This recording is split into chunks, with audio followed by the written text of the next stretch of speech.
25 సంవత్సరాల hitech city ప్రస్థానం సమాజం మీద ఎటువంటి ప్రభావం చూపించింది?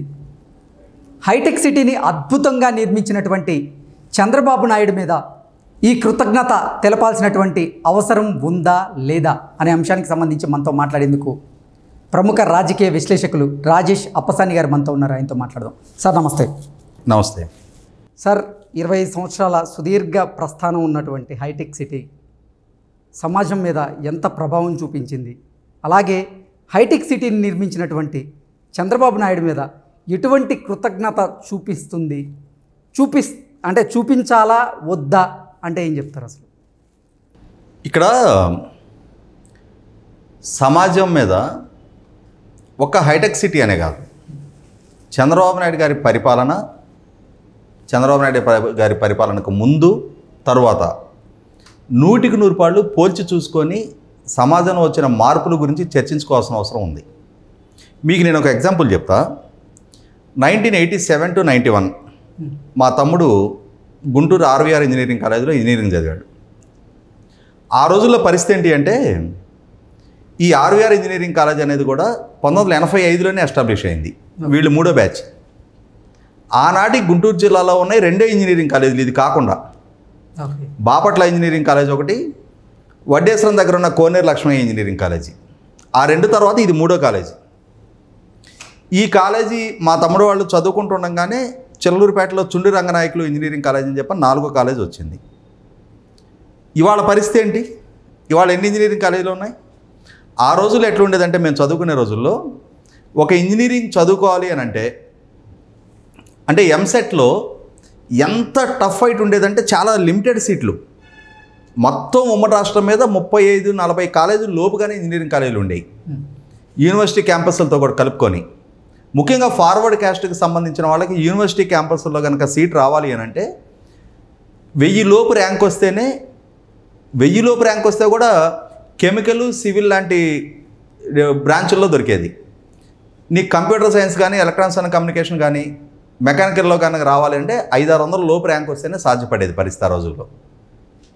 అంత టఫ్ కాంపిటీషన్ ఉండేది, అంత సీట్ల అవైలబిలిటీ చాలా తక్కువ ఉండేవి. ఆ రోజుల్లో మా ఏజ్ గ్రూప్ వాళ్ళు, మాకన్నా ముందు వాళ్ళు కూడా ఇంజనీరింగ్ చదువుకోవాలి, ఇక్కడ ఎంసెట్లో సీట్ రాలేదు అని అంటే కర్ణాటక, తమిళనాడు, మహారాష్ట్ర డొనేషన్లు కట్టి అక్కడ ప్రైవేట్ ఇంజనీరింగ్ కాలేజీలో చదువుకోవాల్సిన పరిస్థితులు. అంటే ఆర్థికంగా కొద్దిగా స్తోమత ఉన్న రైతువారి కుటుంబాల వాళ్ళు మాత్రమే సాధ్యపడింది ఆ రోజుల్లో.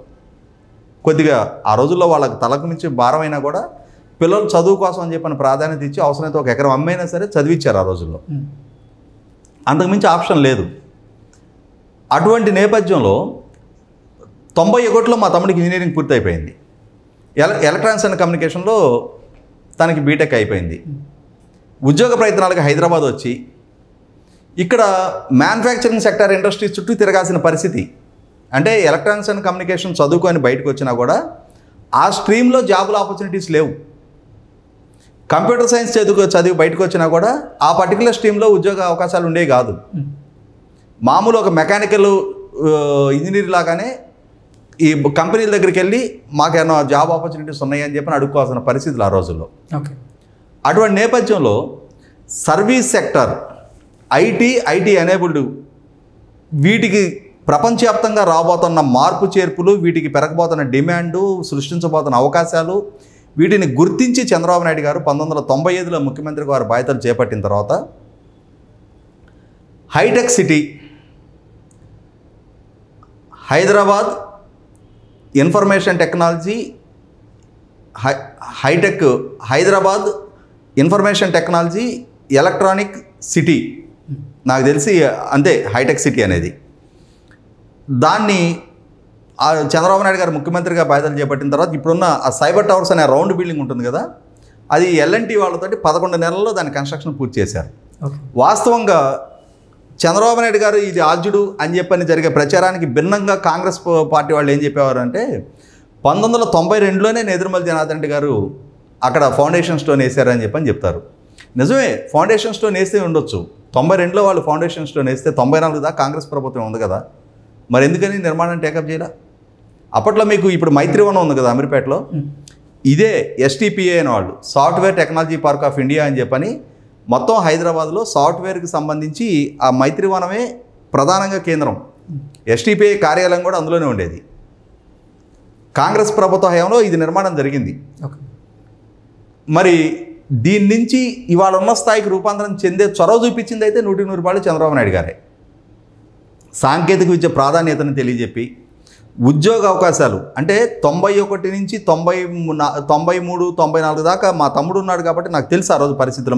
వాళ్ళతో పాటు చదువుకున్న వాళ్ళు ఎంత స్ట్రగుల్ అయితే జాబ్ ఆపర్చునిటీస్ దొరికినాయో తెలుసు నాకు ఆ రోజుల్లో. కానీ 96, 97 నాటికి ప్రపంచవ్యాప్తంగా వస్తున్న మార్పులు దాన్ని అందిపుచ్చుకోవడంలో చంద్రబాబు నాయుడు గారు చూపించిన చొరవ సైబర్ టవర్స్ నిర్మాణం ఒకటే కాదు ఆయన చూపించిన చొరవ. ఇవాళ మీకు ఆ ప్రాంతంలో గమనించుకుంటే cyber towers back side cyber pearl అని ఉంటుంది, హైటెక్ సిటీ ఫేజ్ 2 అని చెప్పని. దాని పక్కనే ఒరాకిల్, డెలాయిట్ ఉంటాయి. దానికి అటువైపు డెల్ ఉంటుంది. తర్వాత ఇప్పుడు టెక్ మహీంద్రాగా మారిన Satyam computers, HSBC, TCS, Raheja mind space, వ్యానన్బర్గ్ ఐటీ, ఎస్వైఎల్ ఉంటుంది. అందులోనే మనకు రోడ్డు మీద కనిపిస్తూ ఉంటుంది. ఈ కంపెనీలన్నీ గ్రౌండింగ్ అయిన చంద్రబాబు నాయుడు గారి హయాంలోనే. ఆయన స్వయంగా ముఖ్యమంత్రిగా చొరవ చూపించి తీసుకొచ్చి గ్రౌండింగ్ చేయించిన సంస్థలు ఇవన్నీ కూడా. తర్వాత ఫైనాన్షియల్ డిస్ట్రిక్ట్కి వెళ్తే అక్కడ Infosys, Microsoft, Indian school of business, ఆ పక్కన పొలారిస్ అని ఉండేది. ఇప్పుడు అదేదో పేరు మారినట్టుంది, వేరే కంపెనీ ఉంది అందులో. తర్వాత క్యాన్బే అని ఉండేది, అది ఇప్పుడు క్యాబ్ జెమినీ అయింది. అది ఇన్ఫోటెక్, సిఎండిఏ, విప్రో. ఈ సైబర్ హౌస్ పక్కనే విప్రో క్యాంపస్ ఉండేది. ఇప్పుడున్న విప్రో సర్కిల్లో ఉన్నది విప్రో 2 అంటారు దాన్ని. ఇవన్నీ చంద్రబాబు నాయుడు గారి హయాంలోనే సాధ్యమైన గ్రౌండింగ్ అయిన క్యాంపస్లు ఇవన్నీ కూడా.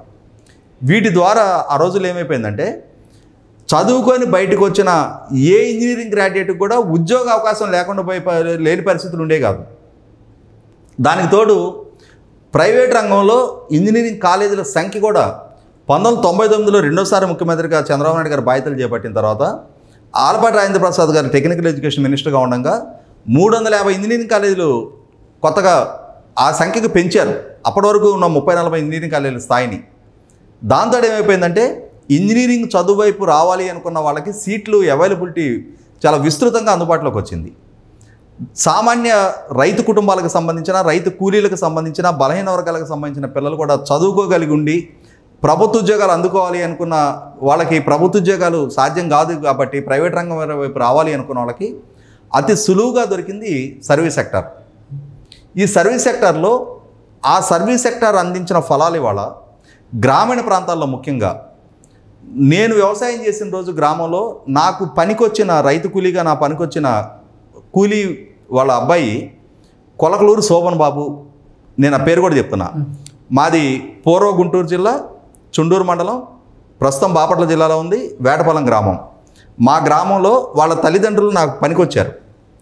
ఇవాళ ఆ అబ్బాయి ఎంసీఏ చేసి తర్వాత యుఎస్ వెళ్ళి, అంటే ఇక్కడ జాబ్ చేస్తూ ప్రాజెక్ట్ మీద యుఎస్ వెళ్ళి ఆన్సైట్ వెళ్ళొచ్చి తర్వాత తన వైఫ్ కూడా అదే ఫీల్డ్లో ఉండి ఇవాళ ఆ కుటుంబ స్థాయి ఒక్కసారి మనం పరిశీలన చూసుకుంటే ఒక 25 సంవత్సరాల ఆ ట్రాన్స్ఫర్మేషన్ అనేది ఇవాళ అంటే స్కై ఈజ్ ద లిమిట్ అనమాట. ఇవాళ వాళ్ళు అందిపుచ్చుకుంటున్న అవకాశాలు, కొత్త జనరేషన్ అందుకుంటున్న అవకాశాలు, వీటికి అన్నిటికీ రూపశిల్పి చంద్రబాబు నాయుడు గారు. ఆ సీడు వేసింది ఆయన. దాని ఇంపాక్ట్ ఇవాళ ఏమైపోయిందంటే పిల్లల్ని చదివించుకుంటే ఒక రైతు వారీగా ఒక 30-40 సంవత్సరాలు కష్టపడితే సంపాదించిన దానికన్నా కూడా వ్యవసాయం ద్వారానో ఇంకొక వ్యాపారం ద్వారానో జీవితం స్టెబిలైజ్ అయ్యేదానికన్నా కూడా పిల్లల్ని చదువు మీద కనుక మనం ఫోకస్ చేయగలిగితే, వాళ్ళకి మంచి విద్యాబుద్ధులు చెప్పించగలిగితే ఇంకా వాళ్ళ రెక్కల మీద వాళ్ళే బతికేయగలుగుతారు అనే ఆత్మవిశ్వాసం కుటుంబాల్లో పెరిగిపోయింది. దాంతో ఇవాళ మీరు గమనించుకుంటే ఒకరోజు ఒక గ్రామంలో ఒక అరుగు మీద కూర్చుంటే 10 సంవత్సరాల వయసున్న వ్యవసాయ కూలీ పిల్లలు కనిపించేవాళ్ళు, 25 సంవత్సరాల వయసు వాళ్ళు ఉండేవాళ్ళు, 50 సంవత్సరాల వాళ్ళు ఉండేవాళ్ళు, 60-70 సంవత్సరాల వయసు వాళ్ళు ఉండేవాళ్ళు. ఇవాళ ఈ 10 సంవత్సరాలు 25 సంవత్సరాల వ్యవసాయ కూలీలు లేరు. అంటే ఇవాళ చదువులకి ఇస్తున్న ప్రాధాన్యత దృష్ట్యా చదువులు మానేసి చదువులు వదిలిపెట్టేసి కూలీలుగానో జీతగాళ్ళగానో పనిచేయడానికి ఏ కుటుంబం సిద్ధంగా లేరు. ఆ మార్పుకి ఆద్యుడు చంద్రబాబు నాయుడు గారు. తర్వాత వచ్చిన ప్రభుత్వాలు కూడా ఆ ఒరవడు కొనసాగించినాయి. తర్వాత వచ్చిన రాజశేఖర రెడ్డి గారైనా, కిరణ్ కుమార్ రెడ్డి గారైనా, రోసీ గారైనా, ఇవాళ కేసీఆర్ గారైనా ఆ ఒరవడిని మరింత ముందుకు తీసుకెళ్లే ప్రయత్నంలో ఉద్యోగ కల్పన పెరిగింది. ప్రపంచం చాలా చిన్నదైపోయింది. ప్రపంచవ్యాప్తంగా అవకాశాలు అందిపుచ్చుకుంటూ ఉన్నారు. ఆ అందిపుచ్చుకున్న నేపథ్యంలో ఏమైపోయింది, ఎప్పుడైతే మెరుగైన ఉపాధి అవకాశాలు దొరుకుతాయో, మెరుగైన ఆదాయ వనరులు ఏర్పడతాయో ఆత్మవిశ్వాసం పెరుగుద్ది. ఆత్మాభిమానంతో బతకడం అలవాటు అవుతారు. సమాజంలో అంతకుముందు ధనిక వర్గాలకు మాత్రమే సాధ్యమైన సివిక్ కమ్యూనిటీస్ వీళ్ళకు కూడా అందుబాటులోకి వస్తాయి. ఆరోగ్యపరంగా మెరుగైన సౌకర్యాలు అందుకోవడానికి ఆస్కారం ఉంటుంది. మెరుగైన లైఫ్ స్టాండర్డ్ చూడగలుగుతారు. కొనుగోలు శక్తి పెరుగుద్ది, జీవన ప్రమాణాలు పెరుగుతాయి. అటువంటి నేపథ్యంలో వాళ్ళ కొనుగోలు శక్తి పెరిగిన మూలాన మార్కెట్ పొటెన్షియాలిటీ పెరుగుద్ది. మార్కెట్ పొటెన్షియాలిటీ పెరిగే కొద్ది ట్యాక్స్ రెవెన్యూస్ పెరుగుతాయి, బిజినెస్ ఆపర్చునిటీస్ పెరుగుతాయి. డైరెక్ట్ ఎంప్లాయ్మెంట్ వల్ల 1,00,000 మందికి ఉపాధి దొరికితే వారి మీద ఉండే డిపెండెంట్ ఎకానమీ మూలన ఇండైరెక్ట్ ఎంప్లాయ్మెంట్ ఇంకొక 4-5 లక్షల మందికి ఉపాధి అవకాశాలు దొరుకుతాయి. ఇవి చాలా స్పష్టంగా గత 25 సంవత్సరాలుగా హైదరాబాద్ నగరంలో సంభవించిన పరిణామాలు నాకు స్పష్టంగా తెలిసి, ఇప్పుడు మనం కుకట్పల్లి జేఇంటూ నుంచి సైబర్ టవర్స్కి వచ్చే రోడ్డు ఉంది కదా, మీకు ఫోరం మాల్ సర్కిల్ ఉంది కదా, ఇప్పుడు సర్కిల్ ఉంది. ఒకప్పుడు అక్కడతోటి లాస్ట్, అక్కడి నుంచి ఒక పెద్ద కొండ ఉండేది, ఇంకా ఆ తర్వాత లేదు. ఇప్పుడు దాని వెనక వైపు 4th ఫేజ్ అని ఉంది. దానికి టెంపుల్ బస్ స్టాప్ నుంచి బ్రాండ్స్ ఫ్యాక్టరీ మీదుగా ఇప్పుడు లోదా టవర్స్ రోడ్ అయితే ఉందో అదే రోడ్ యాక్సెస్ దానికి. ఆ 4th ఫేజ్ 7th ఫేజ్లో కొన్ని ఇళ్ళు ఉండేవి, ఇంకా తర్వాత లేదు. కానీ ఇవాళ ఎక్కడి నుంచి ఎక్కడికి మారిపోయింది. ఇవాళ సైబర్ టవర్స్ పక్కన మై హోమ్ నవద్వీప అని ఉంది కదా, అది ఆ రోజుల్లో ఈ సైబర్ టవర్స్ నిర్మాణం జరుగుతూ ఉన్న సందర్భంగా ఉడా ఆక్షన్లో మై హోమ్ వాళ్ళు గజం 7,700 కొన్నారు ఆ రోజుల్లో. దాన్ని అమ్మో 7,700 అంట అని చెప్పని నగరం విస్తుపోయిందనమాట. కానీ ఇవాళ అక్కడ పరిస్థితి ఏంటి, ఒక్క గజం ఖాళీ దొరుకుద్దా మనకు అక్కడ కావాలంటే? ఎన్ని లక్షల రూపాయలు ఖర్చు పెట్టాలి వాళ్ళ గజం దొరకాలంటే ఆ ప్రాంతంలో? ఇవాళ ఇక్కడ నుంచి మొదలుపెట్టి ఎంత దూరం సిటీ ఎక్స్పాండ్ అవుతా వెళ్ళింది, ఎన్ని ఎమ్యూనిటీస్ సిటీస్కి కమిలినాయి. ఇప్పుడు ఒకరోజు హైదరాబాద్ కూడా చిన్న నగరం ఏం కాదు. కాకుంటే ఆ రోజు ఎట్లుండేదంటే defence industries, public sector industries, pharma industries, manufacturing sector industries, తర్వాత కొన్ని ఐడిఏ జోన్స్ ఉండేవి. బొలారం, ప్రశాంత్ నగరు, గాంధీనగరు, నాచారం, జీడిమెట్ల, షాపూర్ నగరు, ఇట్లాంటి ఇండస్ట్రియల్ ఎస్టేట్స్ ఉండేవి. కానీ వాటన్నిటినీ తలదన్నే విధంగా ఇవాళ ఆ రోజులు ఎట్లుండేదంటే ఒక ఐటీఐ చదువుకున్నాడు హైదరాబాద్ వస్తే, నాకు తెలిసి 93 ఆ టైంలో ఐటీఐ చదువుకుని హైదరాబాద్ వస్తే అప్రెంటిస్షిప్కి 380 రూపాయలు ఇచ్చేవాళ్ళు నెలకి. బతకడం సాధ్యమేనా? పాలిటెక్నిక్ చేసి సిటీకి వస్తే 580 ఇచ్చేవాళ్ళు అప్రెంటిస్షిప్ స్టైఫండ్. ఇంజనీరింగ్ స్టూడెంట్కి స్టైఫండ్ 1,120 రూపాయలు ఇచ్చేవాళ్ళు. ఇవాళ ఎట్లుంది అంటే అతి తక్కువగా కనీసం 3 లక్షల ప్యాకేజ్తో కెరీర్ బిగిన్ అవుతుందిగా. అంటే నెలకు 25,000 రూపాయలు సంపాదించే పరిస్థితిలో 20-21 సంవత్సరాల కుర్రాడి క్యాంపస్లోనే రిక్రూట్ అవుతున్నాడుగా. వాడి దగ్గర టాలెంట్ ఉంటే 10 లక్షలు ఆఫర్ చేస్తున్నారు, 20 లక్షలు కూడా ఆఫర్ చేసి అదే క్యాంపస్లో కొంతమంది మెరిట్ వాళ్ళని తీసుకుంటున్నారుగా. అంటే ఆన్ అండ్ యావరేజ్లో ఏ కుటుంబం చూసుకున్నా కూడా ఒక వాచ్మెన్ పిల్లల్ని చదివించుకున్నా, ఒక ఆటో డ్రైవర్ పిల్లల్ని చదివించుకున్నా, వ్యవసాయ కూలీ పిల్లల్ని చదివించుకున్నా అక్కడ వీళ్ళ కుటుంబ నేపథ్యం ఎవరికి అవసరంలా. ఆ కుర్రాడి దగ్గర పరిజ్ఞానం ఉంటే కంపెనీస్ హైర్ చేసేసుకుంటే ఎవరు రికమెండేషన్లు అవసరంలా. మా ఊరు ఎమ్మెల్యే లెటర్ కావాలో, మా ప్రిన్సిపల్ గారి లెటర్ రికమెండేషన్ ఇవి అవసరంలా. వ్యక్తిగా వాడి దగ్గర అంటూ టాలెంట్ ఉంటే డైరెక్ట్గా వాడిని పిక్ చేసుకోవడానికి కంపెనీలు సిద్ధంగా ఉన్నాయి. ఈ అంబియన్స్ బిల్డప్ చేసింది చంద్రబాబు నాయుడు గారు. ఇటువంటి నేపథ్యంలోనే ఈ 25 సంవత్సరాలు సమాజంలో వచ్చిన మార్పు చేర్పులు ఇవాళ లక్షల మంది విదేశాల్లో పనిచేయగలుగుతున్నారు అని అన్న, ఇవాళ గ్రామాల నుంచి లక్షల మంది నగరానికి వచ్చి పనిచేయగలుగుతున్నారు అన్న, మెరుగైన జీవన ప్రమాణాలు అందుకోగలుగుతున్నారు అన్న, మెరుగైన స్థాయిలో ఇవాళ వాళ్ళ పిల్లల్ని వాళ్ళు మళ్ళీ చదివించుకోగలుగుతున్నారు అన్న. ఇది ఒక సైకిల్. ఒక్కసారి ఒక కుటుంబానికి అప్లిఫ్ట్మెంట్ దొరికింది అని అంటే ఖచ్చితంగా వాళ్ళని చూసి వాళ్ళని రోల్ మోడల్గా భావించి ఆ కుటుంబంలో ఉన్న మిగిలిన బంధువులు వాళ్ళ సన్నిహితులు కూడా అతన్నే ఫాలో అవుతారు. మన కుటుంబంలో పలానా వాళ్ళ అబ్బాయి చదువుకున్నాడు, మెరుగైన లైఫ్ దొరికింది అతనికి, మన పిల్లల్ని కూడా చదివించుకోవాలని ఇన్స్పిరేషన్ పెరుగుద్ది. దీని ఇంపాక్ట్ ఇవాళ ఈ 25 సంవత్సరాల్లో సొసైటీలో చాలా పెనుమార్పుకి దారితీసింది. ఈ పెనుమార్పుకు దారితీసిన పర్యవసానం ఇవాళ ఆ 25 సంవత్సరాలు పూర్తవుతున్న సందర్భంగా ఎవరి చొరవతోటి ఈ కార్యక్రమం రూపకల్పన జరిగింది, ఎవరి చొరవ మూలాన మన జీవితాల్లో ఇటువంటి మెరుగైన మార్పులు రావడానికి ఆస్కారం కలిగించింది అని చెప్పని ఆ చంద్రబాబు నాయుడు గారి పట్ల కృతజ్ఞతాభావంగా గ్రాటిట్యూడ్ టు సిబిఎన్ అని చెప్పని రేపు 29వ తారీఖు గచ్చిబౌలిలో ఒక బహిరంగ సభ ఐటీ ప్రొఫెషనల్స్ ఏర్పాటు చేస్తూ ఉన్నారు. రాజకీయాలకు అతీతంగా అంటే మీరు గమనించుకుంటే ఏం జరుగుద్ది, క్రిస్టియన్ మిషనరీస్ కూటాలు జరుగుతూ ఉంటాయి. ఆ కూటాలు జరిగినప్పుడు మేము యేసు ప్రభువుని నమ్ముకోవడం వల్ల, మాకు పలానా కష్టకాలంలో మేము ప్రేయర్ చేయడం వల్ల మాకు ఈ మార్పు జరిగింది అని చెప్పని అక్కడ సాక్ష్యాలు చెప్తూ ఉంటారు. ఇక్కడ అటువంటి సాక్ష్యాలే కనుక చెప్పాల్సి వస్తే, చంద్రబాబు నాయుడు గారు ఈ సైబర్ టవర్స్ నిర్మాణం జరిగిన తర్వాత కుటుంబాల్లో వచ్చిన మార్పు చేర్పులు ఏంటి, సమాజంలో వచ్చిన మార్పు చేర్పులు ఏంటి, స్థితిగతుల్లో వచ్చిన మార్పు చేర్పులు ఏంటి అనేది ఆ సాక్ష్యాలే కనుక రికార్డు చేయాలి అని అంటే కొన్ని లక్షల సాక్ష్యాలు రికార్డు చేయాల్సి ఉంటుంది.